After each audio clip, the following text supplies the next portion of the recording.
saya kasihi di dalam Yesus, pagi ini berjumpa kembali dalam renungan pagi. Nah, kita akan belajar pagi ini dengan sebuah tema, berbuat baik tapi harus menderita. Nah, ini topik yang menarik untuk kita renungkan.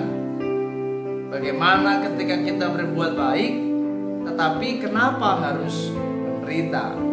Nah, kita akan membaca dalam surat 1 Petrus 2 ayat 19 sampai 23. Demikian firman Tuhan. Sebab adalah kasih karunia jika seorang karena sadar akan kehendak Allah menanggung penderitaan yang tidak harus ia tanggung. Sebab dapatkah disebut pujian jika kamu menderita pukulan karena kamu berbuat dosa? Tetapi jika kamu berbuat baik dan karena itu kamu harus menderita, maka itu adalah kasih karunia pada Allah. Sebab untuk itulah kamu dipanggil, karena Kristus pun telah menderita untuk kamu dan telah meninggalkan teladan bagimu, supaya kamu mengikuti jejaknya. Ia tidak berbuat dosa, dan tipu tidak ada dalam mulutnya. Ketika ia dicaci maki, ia tidak membalas dengan mencaci maki. Ketika ia menderita, ia tidak mengancam, tetapi ia menyerahkannya kepada Dia yang menghakimi dengan adil. Puji Tuhan. Saudara, menarik pagi ini kita akan membahas tentang apa yang namanya penderitaan atau menderita, saudara. Nah, tahukah saudara, penderitaan dalam bahasa asli Yunani dalam konteks surat 1 Petrus ini itu adalah berbicara tentang sebuah pengalaman yang memiliki sensasi atau sebuah kesan yang sangat menyakitkan. Jadi kalau kita mengacu pada akar kata ini, maka berbicara penderitaan tentu bukan sesuatu yang menyenangkan. Penderitaan adalah hal-hal yang berkaitan dengan perkara-perkara atau hal-hal yang bisa menyakitkan seseorang. Nah, jadi kalau kita menderita karena itu akibat dosa yang kita lakukan, maka itu bukan penderitaan yang saya maksudkan pagi ini. Dan itu bukan sebuah pujian. Tetapi kalau kita menderita karena kita berbuat baik, kita menderita karena kita melakukan kebenaran, saudara. Kita menderita karena kita melakukan pemberitaan Injil, maka ini adalah sebuah hal yang sungguh luar biasa. Bagaimana kita menjadi orang percaya, bagaimana kita menjadi orang Kristen, tetapi harus menerima pukulan, menerima penderitaan. Nah, mari kita akan renungkan dari surat Petrus ini. Ada 3 hal yang harus kita pahami agar pagi ini ketika Anda mengalami penderitaan yang tidak seharusnya Anda tanggung, Anda berbuat baik tapi menderita, nah Anda akan bisa memahami dan menyadari apa sebenarnya dibalik semua yang kita alami. Nah, yang pertama, saudara, kita akan lihat dalam surat 1 Petrus 2 ayat 21. Sebab untuk itulah kamu dipanggil, karena Kristus pun telah menderita untuk kamu dan telah meninggalkan teladan bagimu, supaya kamu mengikuti jejaknya. Perhatikan ayat ini. Sebab untuk itulah kamu dipanggil, karena Kristus pun telah menderita untuk kamu. Jadi poin yang pertama, saudara, menderita karena kebenaran adalah sebuah panggilan, saudara. Jadi sesuai dengan ayat ini, Rasul Petrus ingin berbicara kepada kita. Jadi ketika kita mengalami penderitaan karena berbuat baik, penderitaan yang tidak seharusnya kita tanggung. Mungkin saudara harus mengalami aniaya secara fisik. Anda mengalami hal-hal yang menyakitkan karena Anda tidak berbuat salah, tapi Anda difitnah oleh orang lain. Anda tidak melakukan kesalahan, tapi Anda dicaci maki oleh seseorang, dan banyak penderitaan yang lain, saudara. Nah, dikatakan di sini, ini adalah sebuah panggilan. Jadi ternyata sebagai orang yang percaya, sebagaimana di dalam surat Filipi pasal 1 ayat yang ke-29, Rasul Paulus pernah berkata, kita bukan saja dipanggil untuk percaya kepada Kristus, tapi kita juga harus memperlengkapi diri kita dengan sebuah kesadaran bahwa ternyata kita juga harus menderita, ya, karena Kristus, menderita bagi Kristus. Jadi kalau hari ini Anda mengalami hal-hal yang menyakitkan karena Anda berbuat baik, saudara, mari hari ini jangan bersedih hati. Ingat, ini sebuah panggilan, suka atau tidak, maka kita harus mengalaminya. Kita harus menerima dengan ikhlas. Kita harus menerima dengan rela hati. Kenapa? Karena Tuhan Yesus pernah berkata di dalam Markus 8 ayat 34 sampai 35. Setiap orang yang mau mengikut aku, ia harus menyangkal dirinya, memikul salibnya dan mengikut aku. Karena siapa yang mau menyelamatkan nyawanya, ia akan kehilangan nyawanya. Tetapi barang siapa kehilangan nyawanya karena aku dan karena Injil, ia akan menyelamatkannya. Jadi rupanya Rasul Petrus mengambil sebuah pelajaran dari kebenaran apa yang pernah disampaikan oleh Tuhan Yesus. Dan ini juga disampaikan kepada kita pagi ini, supaya ketika kita mengalami hal-hal yang menyakitkan karena kita berbuat baik, maka itu adalah sebuah panggilan.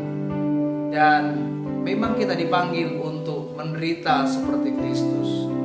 Jadi kalau hari ini Anda mengalami semua yang terjadi yang sangat menyakitkan, ingat, Anda mengikuti jejak Kristus. Anda mengikuti teladan Kristus.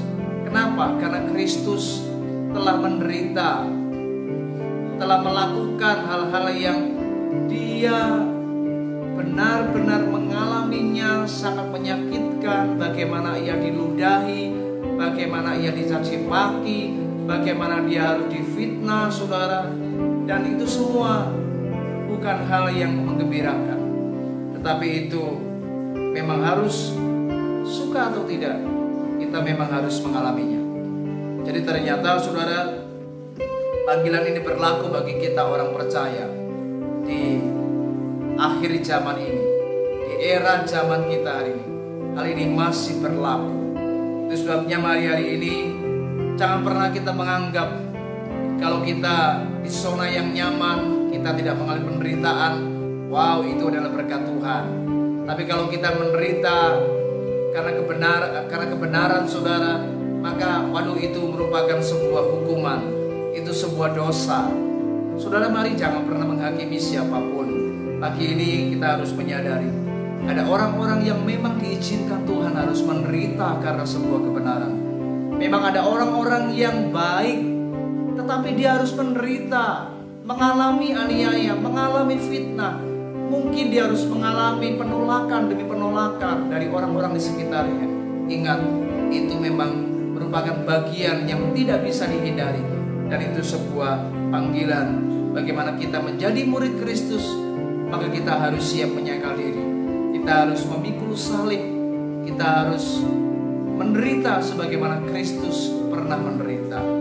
Yang kedua, saudara, dari 1 Petrus pasal 2 ayat 19 dikatakan, sebab adalah kasih karunia jika seseorang karena sadar akan kehendak Allah menanggung penderitaan yang tidak harus ia tanggung.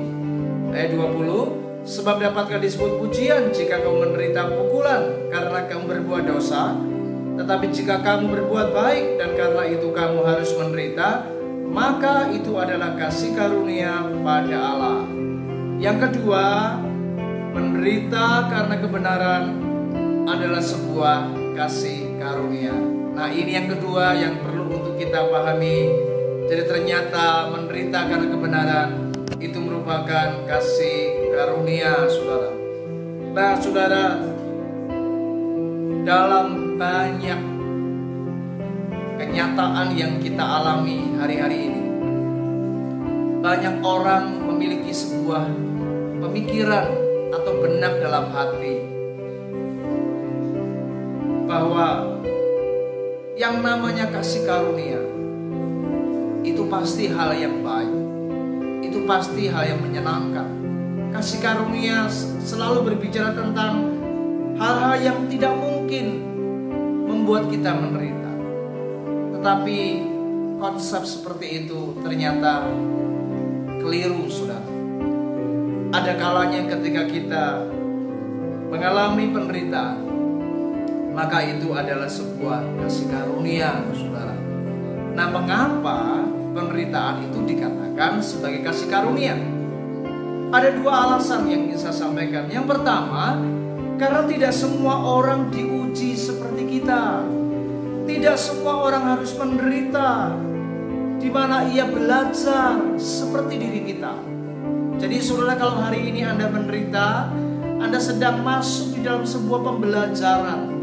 Anda diizinkan Tuhan belajar sesuatu di balik apa yang Anda alami. Dan ini sebuah ujian. Anda diuji dari perkara-perkara yang kita alami. Saudara, ini bukan hal yang tidak semua orang mengalami. Dan jika kita mengalami, ini sebuah kasih karunia. Yang kedua, tidak semua orang juga dapat dengan tenang menerima ujian penderitaan dari Tuhan Yesus. Jadi tidak semua orang bisa nyaman, bisa tenang, bisa sukacita menerima hal-hal yang menyakitkan.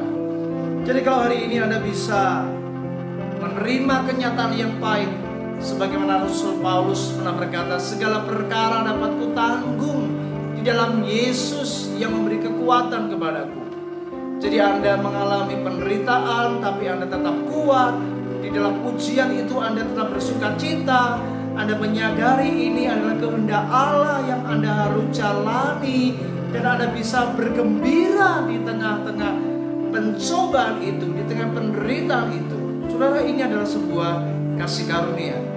Tidak semua orang bisa mengalami hal-hal yang seperti ini.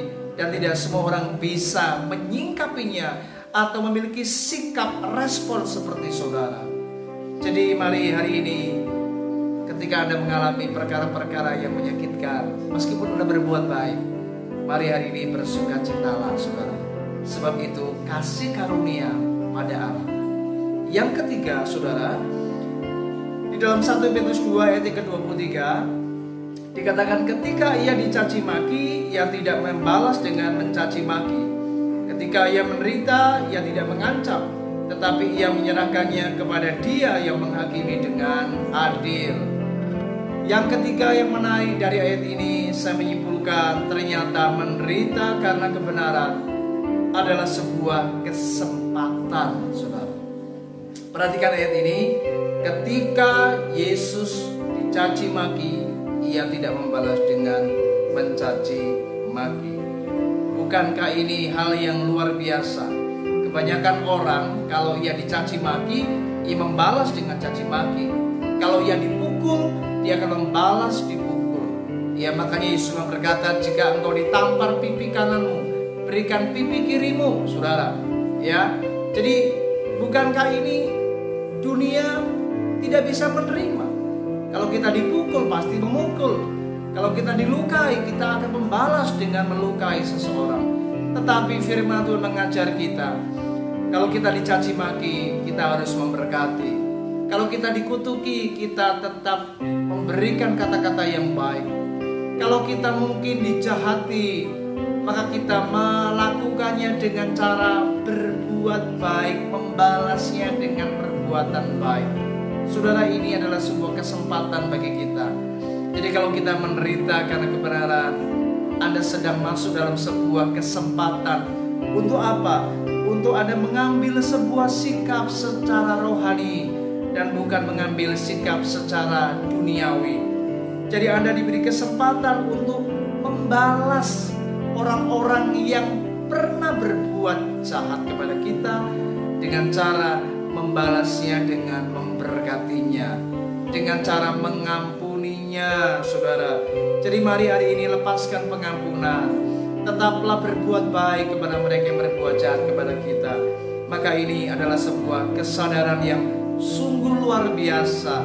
Bagaimana kita memahami bahwa ketika kita menjadi murid Kristus, kita harus melakukan kebenaran firman Tuhan. Dan kita tahu bahwa pembalasan itu adalah hak Tuhan dan bukan hak kita. Jadi kita tidak punya hak untuk membalas satu perkara pun kepada mereka yang pernah berbuat jahat kepada kita. Tapi mari serahkan itu kepada Tuhan, sebab Dia yang tahu, Dia yang punya hak istimewa untuk membalas semuanya itu. Bagian kita adalah melakukan firman, bagian kita melakukan kebenaran, bagian kita tetap berbuat yang baik, memberkati, mengampuni, mengucapkan kata-kata yang baik kepada mereka yang berbuat jahat kepada kita. Puji Tuhan, pagi ini kiranya renungan ini menyadarkan kita. Jadi ketika kita menderita karena berbuat baik, ingat saudara, yang pertama karena itu sebuah panggilan. Jadi kalau kita menderita karena berbuat baik, yang kedua adalah karena itu sebuah kasih karunia. Dan yang ketiga, jika kita berbuat baik tapi harus menderita, ingat, yang ketiga itu sebuah kesempatan untuk kita melakukan hal-hal yang luar biasa sebagaimana firman Tuhan yang kita pelajari dan kita praktekkan kepada mereka yang memusuhi kita. Tuhan Yesus memberkati. Shalom.